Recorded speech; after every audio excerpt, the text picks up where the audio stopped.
الرحمن الرحیم. دس از آمنہ اور آج کا ٹاپک ہے ساک. یہ ایک ریجنل آرگنائزیشن ہے. یہ سٹارٹ کرنے سے پہلے میں آپ کے ساتھ شیئر کروں گی ایک اچھی بات. آج کی اچھی بات یہ ہے کہ no one in this world is perfect. ہماری زندگیوں میں پرفیکشن نہیں ہے. ہم کسی کے ساتھ اچھے ہیں, کسی کے ساتھ برے ہیں. سلیوشن کیا ہے ہماری زندگی میں پرفیکشن کس طرح آ سکتی ہے؟ سب سے پہلی بات تو یہ ہے کہ ہم جس حالات میں رہ رہے ہیں, ہم جیسے ہیں, ہمیں اس میں خوش رہنا ہے, ہمیں رونا نہیں ہے. اللہ تعالیٰ نے جو رول ہمیں دیا ہے نا, وہ کسی کو بھی نہیں دیا ہے. اور وہ کہتے ہیں نا کہ اچھا بولنا ہی بہت بڑی بات ہوتی ہے. تو اچھا بولنا سیکھیں, اچھا بولنا شروع کریں, اپنا رول ایمانداری سے پرفارم کریں, اپنے آپ کو کسی کے ساتھ کمپیئر مت کریں. ہر کسی کے اپنے سوشل, فائنینشیل, اکنامک سرکمسٹانسز ہوتے ہیں. دوسروں سے کمپیئر کرنے سے بہتر ہے کہ آپ اپنی پرفارمنس, اپنے حالات, اپنے سرکمسٹانسز کو بہتر بنائیں. Change your ways, give yourself confidence جو ہے اس میں بہتر کرنے لگ جاؤ, سب کچھ بہتر ہوتا جائے گا اور پرفیکشن آتی جائے گی. اب اسٹریٹ اوے اپنے ٹاپک پہ آتے ہیں. ساک ایک ریجنل آرگنائزیشن ہے. ساک کو انڈرسٹینڈ کرنے سے پہلے یہ ضروری ہے کہ ہم ریجنل آرگنائزیشن کو انڈرسٹینڈ کریں. Organizations grouping almost all countries in a specific geopolitical boundary. Organizations اب کیا ہوتی ہیں کہ ایک اسپیسیفک جیو پولیٹیکل باؤنڈری میں یا پھر ایک اسپیسیفک کانٹیننٹ میں جتنے بھی کنٹریز آتے ہیں ان کا گروپ بنا دینا, اسے کہتے ہیں ریجنل آرگنائزیشن. اب ریجنل آرگنائزیشن کی کیا ضرورت پڑی تھی؟ دیکھیں, آرگنائزیشنز دو طرح کی ہوتی ہیں, regional organisations and international organisations. Regional organisations اس لیے بنی تھی کہ ورلڈ وار 2 کے بعد کوئی بھی آرگنائزیشن نہیں تھی. ورلڈ وار 2 سے پہلے کیا تھا کہ سب آپس میں لڑ رہے تھے, کوئی چھوٹا سا پرابلم ہوتا تھا تو جنگیں لگ جاتی تھیں. پھر اسٹیٹس کو لگا کہ اب ہم ورلڈ وار 3 نہیں چاہتے, اب ہمیں انٹرنیشنل اور ریجنل لیول پہ آرگنائزیشنز بنانی ہے کہ کسی بھی کنٹری کا کوئی بھی مسئلہ ہو, ہم بیٹھ کے پیسفلی, کولیکٹیولی, سیلف ریلائنس سے اس کو حل کر سکیں.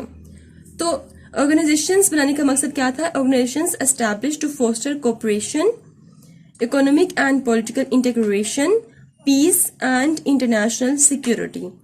اب آرگنائزیشنز اس لیے بنائی گئیں کہ کارپوریشن ہو اسٹیٹس میں, اکنامک اینڈ پولیٹیکل انٹیگریشن ہو, پیس مینٹین کیا جا سکے اور انٹرنیشنل لیول پر بھی سیکورٹی ہو. تو یہ تھی ریجنل آرگنائزیشن اور یہ تھا اس کا پرپس ریجنل آرگنائزیشن بنانے کا. اب سم ریجنل آرگنائزیشنز اس ٹائم کتنی ریجنل آرگنائزیشنز ایگزسٹ کرتی ہیں ذرا ہم وہ دیکھتے ہیں. AU African Union, AL Arab League, EU European Union, recently UK یہاں سے الگ ہو چکا ہے, EEU Eurasian Economic Union, ASEAN association of South East Asian Nations, ساک South Asian association for regional cooperation. تو آج آپ کے ساتھ میں ڈسکس کروں گی ساک. ان آرگنائزیشنز کے علاوہ بھی کچھ ریجنل آرگنائزیشنز ہیں, آپ گوگل پہ جا کر اسے دیکھ سکتے ہیں. یہاں پہ میں نے کچھ ایکسپیکٹڈ کوشچنز لکھے ہیں ریگارڈنگ ساک. ساک سے ریلیونٹ ایگزامنر کس طرح کے کوشچن دے سکتے ہیں؟ ایگزامنر کبھی آپ سے یہ نہیں پوچھے گا کہ ساک کیا ہوتا ہے اور اس کا انسٹیٹیوشنل سیٹ اپ کیا ہے, کبھی بھی ایسے کوشچنز نہیں آئیں گے. کوشچنز کچھ ریلیٹ ہو کے آئیں گے, وہ دیکھتے ہیں. آسین از مور افیکٹو دین ساک. آسین بھی ایک آرگنائزیشن ہے جو میں آپ کو آلریڈی بتا چکی ہوں. ایگزامنر پوچھے گا کہ آسین اس ٹائم زیادہ افیکٹو ہے ساک کی نسبت. Critically analyze this statement and what lessons SAARC can learn from ASEAN for becoming a dynamic organization. اب ایک طرح سے اس کوشچن میں وہ ایک کمپیریزن پوچھ رہا ہے کہ آسین زیادہ افیکٹو ہے ساک کی نسبت, اور آسین سے جو ساک آرگنائزیشن ہے وہ ایسا کیا سیکھ سکتی ہے کہ جو ساک ہے وہ نان افیکٹو سے افیکٹو آرگنائزیشن بن جائے. تو اس کا جو آنسر ہے وہ میں آپ کو آج نہیں دوں گی, الگ سے ایک ویڈیو اپلوڈ کروں گی جس میں میں آسین اور ساک دونوں کا کمپیریزن کر کے آپ کو دکھا دوں گی. Second question is that why ساک is an ineffective organisation having a great potential. ساک کے پاس گریٹ پوٹینشیل ہے لیکن اس کے باوجود یہ ایک ان افیکٹو آرگنائزیشن ہے. What kind of challenges are faced by this organization. یہ جو ساک ہے یہ کس قسم کے چیلنجز کو فیس کر رہی ہے. الیبوریٹ ریشنلی, اور اس کو آپ الیبوریٹ کریں. جب بھی وہ آپ سے پوچھے گا چیلنجز تو آپ نے اس کی ریکمینڈیشنز لازمی دینی ہیں. یہ تھے کچھ ایکسپیکٹڈ کوشچن. اس کے علاوہ بھی ایگزامنر کوشچن کو موڈ کر کے کسی اور آرگنائزیشن کے ساتھ ریلیٹ کر کے کوشچن دے سکتا ہے. ایکسپیکٹڈ کوشچن لکھنے کا مقصد یہ نہیں ہے کہ صرف یہی کوشچن ایگزام میں آنے ہیں. پرپز صرف یہی ہے کہ آپ کو پتا چلے کہ کوشچنس کس طرح کے ایگزام میں آتے ہیں. Now the abbreviation of SAARC is South Asian Association for Regional Cooperation. اب انڈرسٹینڈ کرتے ہیں what is the evolution of SAARC. SAARC کا ایولیوشن کیا ہے. 8 دسمبر 1985 SAARC was established. on 8 دسمبر 1985 میں یہ established ہوئی under 52 article of UN charter. UN charter کے 52 آرٹیکل کے انڈر. اب SAARC کا آئیڈیا کس نے دیا تھا. The idea was given by late president Ziaur Rahman of Bangladesh. بنگلہ دیش کے پریزیڈنٹ تھے ضیاء الرحمان. انہوں نے SAARC کا آئیڈیا دیا. پرپز کیا تھا SAARC کو اسٹیبلش کرنے کا. ضیاء الرحمان کے مطابق collective self Reliance in a common quest for piece and development of member states. کہ اگر کوئی بھی مشکل آ جاتی ہے, کوئی بھی کامن کویسٹ ہوتا ہے, تو جتنی بھی ممبر اسٹیٹ ہوں گی وہ کولیکٹیو سیلف ریلائنس سے پیسفلی اس کو حل کر سکتی ہیں, بجائے یہ کہ جھگڑے یا لڑائی سے بات ختم کی جائے. دین SAARC کے کتنے ممبرز ہیں. بنگلہ دیش, بھوٹان, پاکستان, انڈیا, افغانستان, نیپال, مالدیوز اور سری لنکا. یہ سب کیا ہیں, SAARC کی ممبر کنٹریز ہیں. کتنی ہیں ٹوٹل. 1 2 3 4 5 6 7 8, ٹوٹل 8 ہیں یہ. دین یہاں پر میں نے لکھا ہوا ہے کہ اب جتنی بھی ممبرس کنٹریز ہیں ان میں جو لوگ رہتے ہیں ان کی جو اکانومی ہے وہ ایگریکلچر بیسڈ ہے. وہ ٹریڈ بھی پروموٹ کرتے ہیں لیکن وہ فورن ایڈ اور لون بھی لیتے ہیں. اگری ایجوکیشن سسٹم, جو ان کا ایجوکیشن سسٹم ہے وہ اتنا اچھا نہیں ہے. Lack of technology and science, اور ان ممالک میں ٹیکنالوجی سائنس اتنی اچھی نہیں ہے. ایون کہ جو ان کی انڈسٹریل بیسس ہے وہ بھی اتنی اسٹرانگ نہیں ہے. Lack of infrastructure in countries میں ایگزسٹ کرتا ہے. تو یہ آپ کو انڈرسٹینڈ ہو گیا کہ ایولیوشن آف SAARC کب اور کیسے ہوئی اور کس کے آئیڈیا سے ہوئی تھی. Principle of SAARC. اب SAARC ایک آرگنائزیشن ہے, اس میں جتنی بھی ممبر کنٹریز ہیں انہوں نے کچھ اپنے پرنسپلز سیٹ کیے ہوئے ہیں. دیکھیں جیسے سب کی زندگی کے کچھ پرنسپلز ہوتے ہیں, اگر ان پرنسپلز کے اکارڈنگ کام کیا جائے گا تو ہم اپنی منزل تک پہنچ جائیں گے. بالکل اسی طرح جو SAARC میں جو ممبر اسٹیٹس تھیں انہوں نے یہ ڈیسائیڈ کیا کہ ہم بھی اپنے کچھ پرنسپلز کو سیٹ کرتے ہیں, ان پہ ہم عمل کریں گے اور جو ہمارے انٹرسٹ ہیں ہم ان کو اچیو کر لیں گے. دین پہلا انہوں نے پرنسپل جو سیٹ کیا وہ تھا کمپلی ود UN چارٹر, کہ UN چارٹر کے ہم مطابق چلیں گے. جو UN کہے گا اس کے اکارڈنگ چلیں گے, اس کی خلاف ورزی ہم نہیں کریں گے. سیک for mutual benefits to peace and cooperation. سیک کا مطلب ہوتا ہے ورک, مینس جتنی بھی کنٹریز ہیں اس میں انہوں نے ڈیسائیڈ کیا تھا کہ ہم ایسے کام کریں کہ ہم ایک دوسرے کو فائدہ دیں اور پیسفلی کریں اور میوچل کوپریشن سے ہم کریں. دین سوورن ایکویلٹی. پھر یہ ڈیسائیڈڈ تھا کہ سب کی سوورینٹی کو ایکسیپٹ کیا جائے گا, سب کی سوورینٹی ایکول ہوگی, ریسپیکٹ کی جائے گی, کوئی چھوٹا بڑا نہیں ہوگا, سب کو عزت دی جائے گی. دین ٹیریٹریل انٹیگریٹی.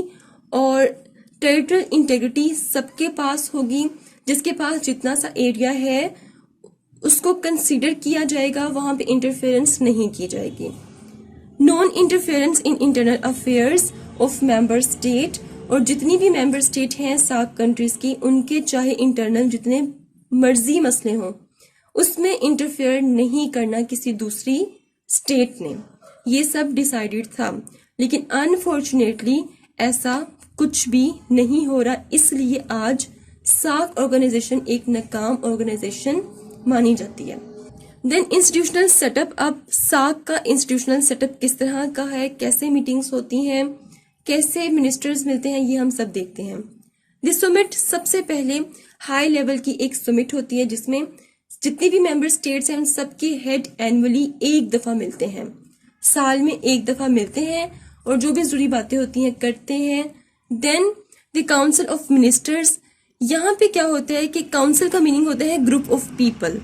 تو کاؤنسل آف منسٹرز کا مطلب یہ ہے کہ جو ممبر اسٹیٹ ہیں ان کے جو فورن منسٹرز زون سے ہیں وہ سب اکٹھے ہوتے ہیں اور ان کی ڈیوٹیز کیا ہوتی ہیں کہ پالیسی فارمولیٹ کرنا اور جو پروگریس ہو رہی ہے اس کو ریویو کرنا اور اس کے علاوہ کچھ نیو ایریاز دیکھنا کہ جہاں پہ کوپریشن ہو سکتی ہے ان پہ کام کرنا.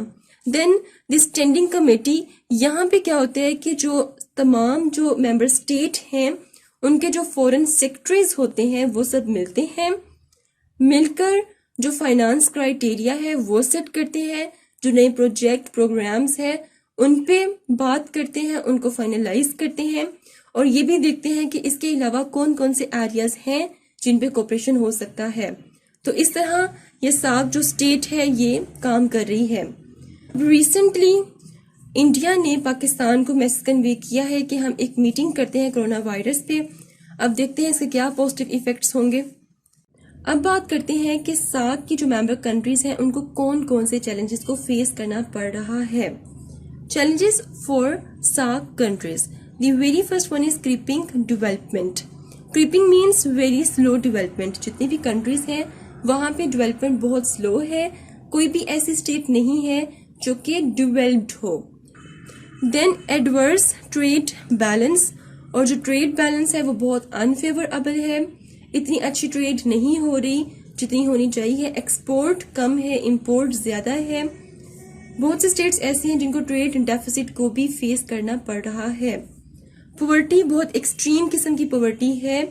جتنے بھی ممبر اسٹیٹس ہیں ان میں سے انڈیا میں ایکسٹریم پاورٹی ایگزسٹ کرتی ہے. بہت غربت ہے انڈیا میں, بہت سے لوگ پاورٹی لائن سے نیچے ایگزسٹ کرتے ہیں انڈیا میں.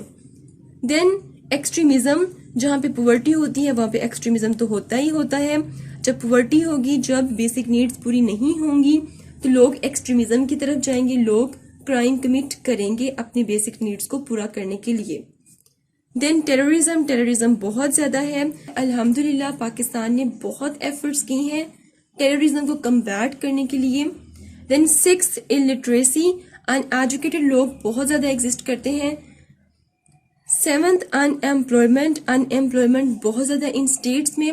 اگر انمپلائمنٹ کی بات کروں اور پاکستان کی بات کروں تو پاکستان میں سمجھا جاتا ہے کہ 20 لاکھ یوتھ ایسی ہے جو کہ انمپلائڈ ہے, اور پاکستان کی جی ڈی پی 3 کے قریب ہے. تو اب جی ڈی پی کو دیکھتے ہوئے 10 لاکھ کو تو پاکستان نے جاب دے دی ہے, لیکن 20 لاکھ میں سے جو اب 10 لاکھ بچے ہیں ان کے پاس جاب نہیں ہے. تو ایک طرح سے یہ جاب اورینٹڈ سوسائٹی ہے. اب جو 10 لاکھ جن کے پاس جاب نہیں ہے وہ گھروں میں بیٹھے ہوئے, ان کو چاہیے کہ آپ اپنی سوسائٹی کو بزنس اورینٹڈ سوسائٹی میں چینج کریں, بجائے یہ کہ آپ گھر بیٹھ کے حکومت کو بولنا شروع ہو جائیں کہ حکومت نے ہمیں جاب نہیں دی. آپ خود بھی اپنی ہیڈک لیں اور آگے بڑھیں. Number 8 leadership vacuum. جتنی بھی ممبر اسٹیٹس ہیں وہاں پہ لیڈرشپ ویکیوم ایگزسٹ کرتا ہے. ہر اسٹیٹ کو ایک ڈائنامک لیڈرشپ کی ضرورت ہوتی ہے. ٹرمپ ہمارے لیے جتنا مرضی برا صحیح, لیکن اپنے ملک میں وہ ایک اچھا اور ڈائنامک قسم کا لیڈر سمجھا جاتا ہے. Number 9 water dispute. Water dispute بھی یہاں پہ ایگزسٹ کرتا ہے, جیسے پاکستان اور انڈیا کا واٹر ڈسپیوٹ. دین 10th انوائرمنٹل ڈیگریڈیشن, اور انوائرمنٹل ڈیگریڈیشن بھی ہے, جیسے کہ پاکستان کلائمیٹ چینج میں اتنا زیادہ اپنا رول پلے نہیں کر رہا, لیکن اس کے بہت سے ایفیکٹس پاکستان فیس کر رہا ہے. یہ تھے کچھ چیلنجز. اب دیکھتے ہیں کہ ساک کیوں نان افیکٹو ہے, وہ دیکھتے ہیں ذرا. Causes of non effectiveness of ساک. ساک اس ٹائم ناکام آرگنائزیشن سمجھی جاتی ہے. سب سے بڑی جو رکاوٹ ہے اس کے راستے میں وہ کون سی ہے؟ مودی رکاوٹ ہے. مودی کا ایٹیٹیوڈ, مودی کی نیچر دوسری ممبر اسٹیٹ کی طرف بہت ہیجمونک ہے. تھانے دار کی طرح وہ ریئیکٹ کرتا ہے. وہ کہتا ہے کہ صرف میری مانی جائے, میں اپنی ڈیمانڈز اپنی انٹرسٹ بتاؤں اور سب بس اس کو اوبے کریں. یہ چیز پاکستان کو تو بالکل ایکسیپٹیبل نہیں, اور باقی اسٹیٹس کو بھی یہ ایکسیپٹیبل نہیں ہے. تو کیا کوزز ہیں؟ Number 1 hostile relations between India and Pakistan. India اور پاکستان کا جو ریلیشن ہے وہ بہت ہاسٹائل ہے, ایک دوسرے پہ اٹیک بھی ہو رہے ہیں, اور انڈیا کی طرف سے مسلسل LOC پہ فائرنگ ہو رہی ہے. Number 2 lack of trust. ایک پولیٹیکل ڈفرنس ایگزسٹ کرتا ہے جس کی وجہ سے پاکستان اور انڈیا ایک دوسرے پہ ٹرسٹ نہیں کر سکتے. Number 3 India most dominant. India بہت ڈومیننٹ ہے ممبرز اسٹیٹ میں. کس طرح؟ ساک کی جتنی بھی ممبر اسٹیٹس ہیں ان میں جو انڈیا ہے یہ سب سے بڑا ملک ہے. کیسے؟ اس کی 72% ایریا ہے, اس کا 75% پاپولیشن ہے, 76% ٹریڈ ہے. اور دنیا میں اس کی جو اکانومی ہے وہ 4تھے نمبر پر ہے.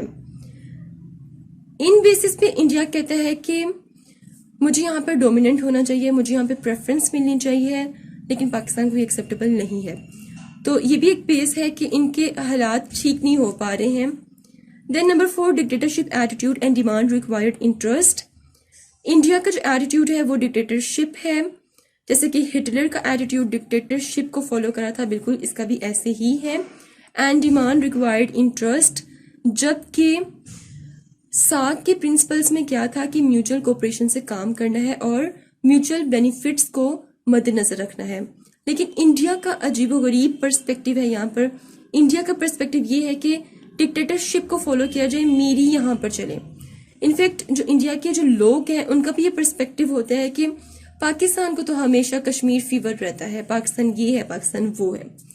تو ان کا اور ان کے لوگوں کا جو پرسپشن ہے پاکستان کے لیے وہ بہت خراب ہے. دین ٹیریٹریل ڈسپیوٹ, یہاں پر ٹیریٹریل ڈسپیوٹ بھی ایگزسٹ کرتی ہے. کیسے؟ اب پاکستان اور انڈیا میں کشمیر ایشو ایگزسٹ کرتا ہے, اس کے علاوہ واٹر ڈسپیوٹ ایگزسٹ کرتا ہے, اس کے علاوہ بنگلہ دیش ایشو بھی ایگزسٹ کر رہا ہے ان ممبرس کنٹری میں, جس کی وجہ سے کوئی میوچل کوپریشن سامنے نہیں آ رہی ہے. نیوکلرائزیشن, اگریسو سیکیورٹی ڈاکٹرائن, سب سے زیادہ ڈیفنس پہ ایکسپینڈیچر ہو رہا ہے ساؤتھ ایشیا میں. بہت پیسہ لگایا جا رہا ہے ڈیفنس پہ, بہت اگریسو سیکیورٹی ڈاکٹرائن کو فالو کیا جا رہا ہے. Number 7, small size of local market, اور ان کے جو مارکیٹ کا سائز ہے وہ بہت لوکل ہے, اتنی ہائیلی ڈیولپڈ نہیں ہے, لیکن اس کے باوجود اپنے نیوکلیر ویپنس پہ زیادہ اسپینڈ کر رہی ہیں. Now let's talk about some recommendations. ساک کس طرح اچھا پرفارم کر سکتی ہے. Manage conflict peacefully. سب سے پہلے انڈیا اور پاکستان کو اپنے ہوسٹائل ریلیشنز کو ختم کرنا پڑے گا. ایک اچھے سے ریلیشنز بلڈ کرنے پڑیں گے. اپنے ریلیشنز میں جو سٹرین آ رہا ہے اس کو ختم کرنا پڑے گا. کشمیر ایشو کو ریزالو کرنا پڑے گا. واٹر ڈسپیوٹ کو ختم کرنا پڑے گا. پھر ہم سوچ سکتے ہیں کہ شاید ساک اچھا پرفارم کر لے, کیونکہ ساک کی جو سب سے بڑی ریزن ہے وہ کیا ہے کہ انڈیا پاکستان کے ریلیشنز. اگر ان کے ریلیشنز اچھے ہو جائیں گے تو آٹومیٹیکلی ساک اچھا پرفارم کرنا شروع ہو جائے گی. تو کنفلکٹ مینیج کرنے کے لیے ان کو پیسفلی کام کرنا پڑے گا, بجائے یہ کہ اگریسولی یا اگریسو ڈاکٹرائن کو یہ فالو کریں. Number 2, work for stability rather than D stabilise each other. اب جتنی بھی ساک ممبرس ہیں وہ ایک دوسرے کی اسٹیبلٹی کے لیے کام کریں, بجائے اس کے کہ ایک دوسرے کو ڈی اسٹیبلائز کریں. اب ڈی اسٹیبلائز کون کر رہا ہے؟ انڈیا پاکستان کو ڈی اسٹیبلائز کر رہا ہے. اس کو پروو کرتے ہیں. دیکھیں کشمیر کا ایشو حل بھی ہو جائے, اس کے باوجود پاکستان انڈیا کے ریلیشنز ٹھیک نہیں ہو سکتے ہیں. کیوں نہیں ہو سکتے ہیں؟ کیونکہ اس ٹائم جو انڈیا ہے وہ افغانستان کی ٹیریٹری کو اب پاکستان کے اگینسٹ یوز کر رہا ہے, پلس بلوچستان میں ایکسٹرنل انٹرفیئرنس ہے ویسٹ کی اور انڈیا کی.